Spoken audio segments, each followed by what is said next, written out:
Judd Greenstein's We Shall Be Turned is a beautiful work that really takes advantage of the harmonic potential of the non-keyboard instruments in this setup. The piece is called We Shall Be Turned because it's a line that I've always loved from the end of the Book of Lamentations, where the prophet Jeremiah is lamenting the destruction of the temple in Jerusalem.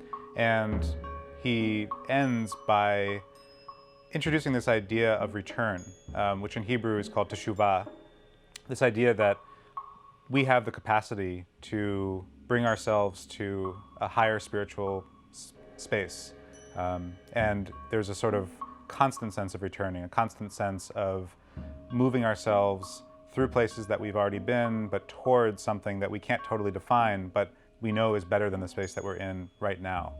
And this piece deals a lot with cycles. It deals with constantly returning to a place where you've been before, but in the process of returning, you wind up covering new ground that hasn't yet been explored. And there's a sense of growth from that return, from that motion, from that movement forward.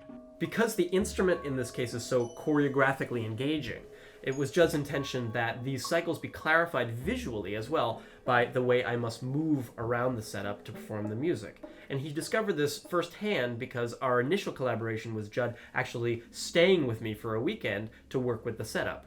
It turned out to be essential to visit Sam's house and be in his space and live with these instruments because it changed the way that I thought about the form of the piece, not just the sound of the instruments themselves, but seeing how the harmonic resonance of the instruments speaking to each other in an enclosed area changed what was possible from a solo percussion setup. Through his experimentation, Judd was able to fully incorporate the non-keyboard instruments into the harmonic discourse of the piece. So the end result is a work that is able to clarify the message of the piece, this idea of return, timbrally, harmonically, and choreographically.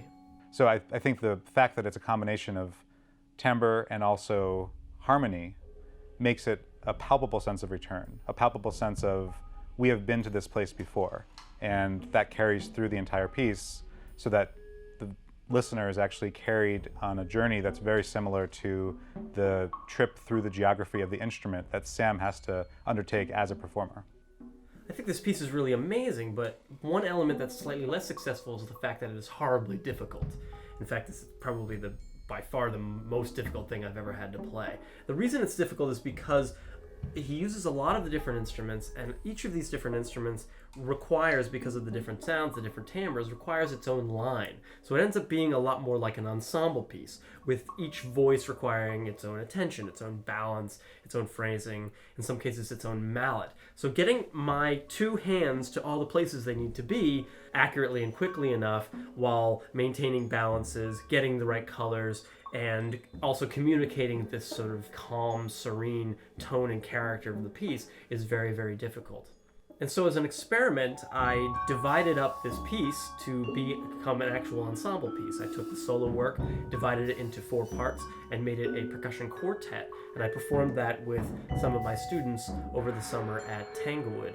Again, the work was a huge success.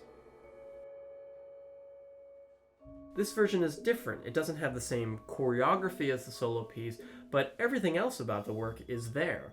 Moreover, we didn't have to make the same kind of concessions about beater choice because we had so many hands, and of course it required way, way less practice and preparation time than I had to put into the solo piece. It's definitely the case that I thought of this as a piece for Sam Solomon as a solo percussionist living in the middle of this wonderful setup.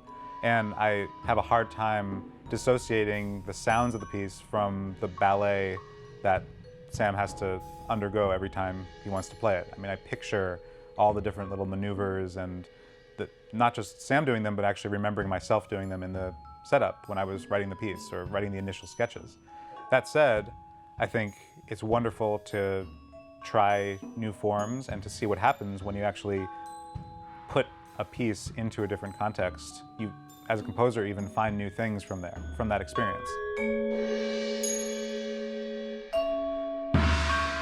I guess I feel like this taught me how important it is to play the instruments that you write for, which is really challenging for a composer who's not in an institutional setting.